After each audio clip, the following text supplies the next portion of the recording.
Hi guys, this is Rajat from Bowlor Cricket Academy Mysore. ನನ್ನ Bowlor Cricket Academy YouTube ಚಾನೆಲ್ಗೆ ನಿಮ್ಮೆಲ್ಲರಿಗೂ ಸ್ವಾಗತ. Last week ನಾನು ಹಾಕಿದ್ದು ವಿಡಿಯೋಗೆ ನಿಮ್ಮೆಲ್ಲರ ಕಡೆಯಿಂದ ಒಳ್ಳೆ ರೆಸ್ಪಾನ್ಸ್ ಬಂದಿದೆ. ಒಳ್ಳೊಳ್ಳೆ ಕಮೆಂಟ್ಸ್ ಹಾಕಿದ್ದೀರಾ. ಆಲ್ಮೋಸ್ಟ್ 1300+ ವ್ಯೂಸ್ ಆಗಿದೆ. ಎಲ್ಲರಿಗೂ ಧನ್ಯವಾದಗಳು. ನಂದು ಇವತ್ತು ಎರಡನೇ ವಿಡಿಯೋ ಮಾಡ್ತಾ ಇದ್ದೀನಿ. ಅದು ವಿಕೆಟ್ ಕೀಪಿಂಗ್ ಸ್ಕಿಲ್ ಬಗ್ಗೆ. ತುಂಬಾ ಜನ ಯೂಟ್ಯೂಬರ್ಸ್ಗಳು ಬ್ಯಾಟಿಂಗ್ ಬಗ್ಗೆ, ಬೌಲಿಂಗ್ ಬಗ್ಗೆ, ಫೀಲ್ಡಿಂಗ್ ಬಗ್ಗೆನು ಆಲ್ಮೋಸ್ಟ್ ತುಂಬಾ ವಿಡಿಯೋಸ್ಗಳು ಹಾಕಿದ್ದಾರೆ. ಆದ್ರೆ ವಿಕೆಟ್ ಕೀಪಿಂಗ್ ವಿಡಿಯೋಸ್ಗಳು ಹಾಕಿರೋದು ತುಂಬಾ ಕಡಿಮೆ. ಆದ್ರಿಂದ ನನ್ ಈ ಎರಡನೇ ವಿಡಿಯೋ ವಿಕೆಟ್ ಕೀಪಿಂಗ್ ಸ್ಕಿಲ್ ಬಗ್ಗೆನೆ ಮಾಡ್ಬೇಕು ಅಂತ ಅನ್ಕೊಂಡಿದೀನಿ.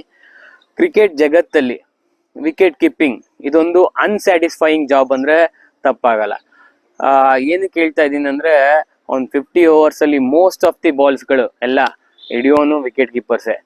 ಆದ್ರೆ ಒಂದು ಕ್ರೂಷಿಯಲ್ ಮೂಮೆಂಟ್ ಅಲ್ಲಿ ಒಂದು ಬೈಸ್ ಬಿಟ್ಟ ಅಥವಾ ಒಂದು ಕ್ಯಾಚ್ ಬಿಟ್ಟ ಅಂದ್ರೆ ಪಾಯಿಂಟ್ ಔಟ್ ಮಾಡೋದು ವಿಕೆಟ್ ಕೀಪರ್ಗಳನ್ನೇ. ಒಂದು ಸ್ಕಿಲ್ ಅಂತ ಬಂದಾಗ ವಿಕೆಟ್ ಕೀಪಿಂಗ್ ನ ತುಂಬಾ ಕ್ರಿಕೆಟ್ ಅಕಾಡೆಮೀಸ್ಗಳು, ಕ್ಯಾಂಪ್ಸ್ಗಳು ಒಂದು ಸ್ಕಿಲ್ ಅಂತ ಬಂದಾಗ ತುಂಬಾ ನೆಗ್ಲೆಕ್ಟ್ ಮಾಡ್ತಾರೆ. ಇದಕ್ಕೆ ಏನ್ ಬೇಕು, ವಿಕೆಟ್ ಕೀಪಿಂಗ್ ಏನ್ ಬೇಕು, ಡ್ರಿಲ್ಸ್ ಗಳನ್ನ ತುಂಬಾ ಜನ ತುಂಬಾ ಅಕಾಡೆಮೀಸ್ಗಳಲ್ಲಿ ಮಾಡ್ಸಲ್ಲ. ಈಗ ನಿಮ್ಮ ತಲೆಯಲ್ಲಿ ಯೋಚನೆ ಬಂದಿರಬೇಕು, ನಮ್ಮ MS ಧೋನಿ ಸರ್ ಆದ್ಮೇಲೆ ನಮ್ಮ ಇಂಡಿಯಾಗೆ ಇನ್ನೂ ಒಬ್ಬ ಒಳ್ಳೆ ವಿಕೆಟ್ ಕೀಪರ್ ಸಿಕ್ಕಿಲ್ಲ. ಒಬ್ಬ ವಿಕೆಟ್ ಕೀಪರ್ ಒಂದು ಒಳ್ಳೆ ಮ್ಯಾಚ್ ಅನಲೈಸರ್ ಆಗಿರ್ತಾನೆ. ಅವನ್ಗೆ ಕಂಪ್ಲೀಟ್ ಮ್ಯಾಚ್ ಅನಾಲಿಸಿಸ್ ಅವನ್ಗೆ ಗೊತ್ತಿರುತ್ತೆ. ನಾನು ಇವತ್ತು ವಿಕೆಟ್ ಕೀಪಿಂಗ್ ಪೊಸಿಷನ್ಸ್ ಗಳು ಹೇಗಿರ್ಬೇಕು, ಕ್ಲೋಸ್ ಟು ಸ್ಟಂಪ್ ಇದ್ದಾಗ ಪೊಸಿಷನ್ ಹೇಗಿರ್ಬೇಕು, ನಮ್ದು ಬಾಲ್ಗೆ ಹೇಗೆ ಎದ್ದೇಳ್ಬೇಕು, ಲೆಗ್ ಸೈಡ್ ಹೇಗೆ ಕ್ಯಾರಿ ಮಾಡಬೇಕು, ಹಾಗೆ ಮೀಡಿಯಂ ಪೇಸರ್ಸ್ಗೆ ಹಿಂದೆ ಮಾಡ್ಬೇಕಾದ್ರೆ ಎಲ್ಲಿ ಗ್ಯಾದರ್ ಮಾಡಬೇಕು, ಹಾಗೆ ಯಾವ ಕಡೆ ಹಿಡಿದ್ರೆ ನಮ್ಗೆ ಜಾಸ್ತಿ ರೇಂಜ್ ಸಿಗುತ್ತೆ, ಅದ್ರ ಪೊಸಿಷನ್ಸ್ ಗಳ ಮೇಲೆ ನನ್ನ ಈ ವಿಡಿಯೋದಲ್ಲಿ ಮಾಹಿತಿಗಳನ್ನ ನಿಮ್ಗೆ ಕೊಟ್ಟಿರ್ತೀನಿ. ಬನ್ನಿ ನೆಟ್ಸ್ ಒಳಗಡೆ ಎಲ್ಲಾ ಪೊಸಿಷನ್ಸ್ ಗಳದ್ದು ಡೆಮಾನ್ಸ್ಟ್ರೇಷನ್ ಮಾಡಿ ತೋರಿಸ್ತೀನಿ. ಮೊದಲನೇ ಪೊಸಿಷನ್, ವಿಕೆಟ್ ಕೀಪಿಂಗ್ ಪೊಸಿಷನ್ ಹೇಗಿರ್ಬೇಕು ಅಂತ. ನನ್ನ ಶೂ ಸೈಜ್ ಏನಿದೆ ಅದರದ್ದು 2 ಫುಟ್ ಸ್ಟೆಪ್ ಆಫ್ ಸ್ಟೆಂಪ್ ಹಿಂದೆ ಮಾರ್ಕ್ ಮಾಡ್ತಾ ಇದ್ದೀನಿ. ಆಫ್ ಸ್ಟೆಂಪ್ ಲೈನ್ ಅಲ್ಲಿ 2 ಟೋಗಳು ನನ್ನ ಶೋಲ್ಡರ್ ವಿಡ್ತ್ ಅಪಾರ್ಟ್ ಇರಬೇಕು. ನನ್ನ ಶೋಲ್ಡರ್ ಎಷ್ಟು ಅಗಲ ಇದೆ ಅಷ್ಟು ಅಗಲ ಇರಬೇಕು. ನೆಕ್ಸ್ಟ್ ನನ್ನ ಬಾಡಿ ವೆಯ್ಟ್ ನನ್ನ ಬಾಲ್ಸ್ ಆಫ್ ದಿ ಫೀಟ್ ಮೇಲೆ ಇರಬೇಕು. ಗ್ಲೌಸ್ ಪೊಸಿಷನ್ ನನ್ನ ತಲೆ ಕೆಳಗಡೆ ಇರಬೇಕು. ಇದು ನನ್ನ wicket keeping position close to the stump ಇದ್ದಾಗ. ಇನ್ನೊಂದು ಆಂಗಲ್ ಅಲ್ಲಿ ತೋರಿಸ್ತೀನಿ ನೋಡಿ. 2 foot steps off stump line ಅಲ್ಲಿ ಮಾರ್ಕ್ ಮಾಡ್ತಾ ಇದ್ದೀನಿ. ನನ್ನ 2 ಟೋಸ್ಗಳು ನನ್ನ ಶೋಲ್ಡರ್ ವಿಡ್ತ್ ಅಪಾರ್ಟ್ ಇದೆ.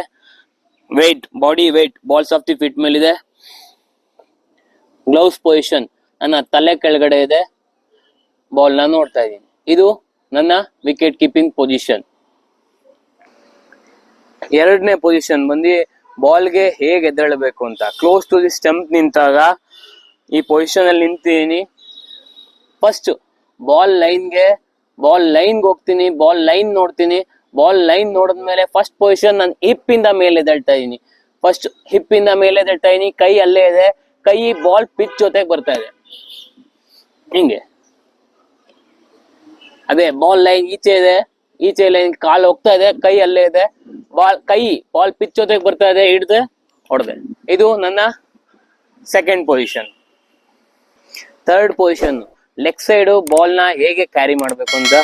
ಸೇಮ್ ಪೊಸಿಷನ್ ಅಲ್ಲಿ ಕೂತಿದ್ದೀನಿ. ಲೆಗ್ ಸೈಡ್ ಬಾಲ್ ಲೈನ್ ನೋಡ್ತಾ ಇದೀನಿ. ಬಾಲ್ ಲೈನ್ ಎದ್ದಿ ಈ ಕಡೆ ಹೋಗ್ತಾ ಇದೀನಿ. ಲೆಗ್ ಸೈಡ್ಗೆ first step left leg stump line ಬಂದಿದೆ.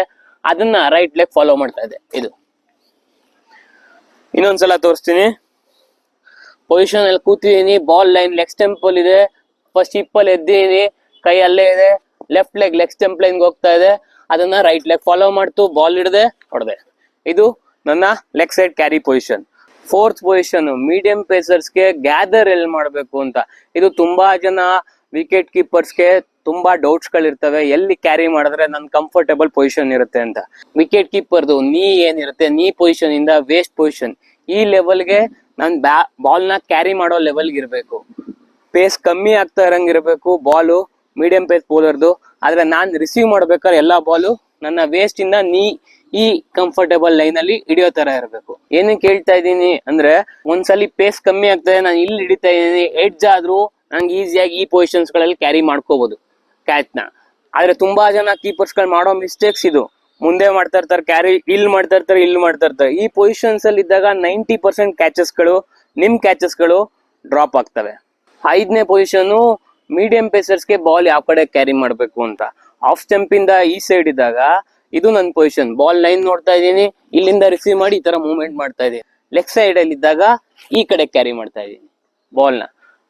ಏನಕ್ಕೆ ಹೇಳ್ತಾ ಇದೀನಿ ಅಂದ್ರೆ, ನಾವ್ ಹಿಂಗೆ ನಿಂತ್ಕೊಂಡು ಇಲ್ಲೇ ಹಿಡಿತಾ ಇದೀವಿ ಅಂದ್ರೆ ಹೆಡ್ ಜೋಡ್ದಾಗ ನನ್ಗೆ ಇಷ್ಟೇ ಮೂವ್ಮೆಂಟ್ ಬರೋದು. ಅದೇ ಈ ಕಡೆ ಕ್ಯಾರಿ ಮಾಡ್ತಾ ಇದ್ದಾಗ ಹೆಡ್ ಜೋಡ್ದಾಗ ಅಪ್ ಟು ಇಲ್ಲಿ ತನಕ ನಿಮ್ಮ ರೇಂಜ್ ಏನಿದೆ ಮೊಮೆಂಟಮ್ ಸಿಗುತ್ತೆ. ಆ ರೇಂಜು ಎರಡ್ ಸೈಡು ಕ್ಯಾರಿ ಮಾಡ್ತೀರಾ. ಅದಕ್ಕೆ ಮೀಡಿಯಂ ಪೇಸರ್ಸ್ ಹಿಂದೆ ಮಾಡಿದಾಗ ಬಾಲ್ನ ಆಫ್ ಸೈಡ್ ಇದ್ದಾಗ ಈ ಕಡೆ ಹಿಡಿಯಕ್ಕೆ ಸ್ಟಾರ್ಟ್ ಮಾಡಿ, ಲೆಗ್ ಸೈಡ್ ಇದ್ದಾಗ ಈ ಕಡೆ ಹಿಡಿಯಕ್ಕೆ ಸ್ಟಾರ್ಟ್ ಮಾಡಿ. ಇದು ನಿಮ್ಮ ಪೊಸಿಷನ್. ಇದು ನನ್ನ ವಿಕೆಟ್ ಕೀಪಿಂಗ್ ಸ್ಕಿಲ್ ನ 5 ಪೊಸಿಷನ್ಸ್ ಗಳನ್ನ ಇವತ್ತಿನ ವಿಡಿಯೋದಲ್ಲಿ ಎಕ್ಸ್ಪ್ಲೈನ್ ಮಾಡಿದ್ದೀನಿ ನಿಮ್ಗೆ. ಕಂಪ್ಲೀಟ್ ಆಗಿ ವಿಕೆಟ್ ಕೀಪಿಂಗ್ ಡ್ರಿಲ್ಸ್ ಬಗ್ಗೆನು ನನ್ನ ಮುಂದಿನ ವಿಡಿಯೋಸ್ ಗಳಲ್ಲಿ ನಿಮ್ಗೆ ಎಕ್ಸ್ಪ್ಲೈನ್ ಮಾಡ್ಕೊಡ್ತೀನಿ. ಈ 5 ಪೊಸಿಷನ್ಸ್ ಗಳು ನಿಮ್ದು ಬೇಸಿಕ್ ಕರೆಕ್ಷನ್ಸ್ ಗಳು ಕರೆಕ್ಟ್ ಆದ್ರೆ ನಿಮ್ಮ ಮ್ಯಾಚ್ ಗಳಲ್ಲಿ ನಿಮ್ಮ ಪರ್ಫಾರ್ಮೆನ್ಸಸ್ ಗಳು ಆಟೋಮೆಟಿಕ್ ಆಗಿ ಇನ್ಕ್ರೀಸ್ ಆಗ್ತವೆ. ಈ ವಿಡಿಯೋ ನಿಮ್ಗೆ ಇಷ್ಟ ಆದ್ರೆ ನನ್ನ ಚಾನಲ್ಗೆ ಸಬ್ಸ್ಕ್ರೈಬ್ ಮಾಡಿ, ಲೈಕ್ ಮಾಡಿ, ಕಮೆಂಟ್ ಮಾಡಿ. Thank you.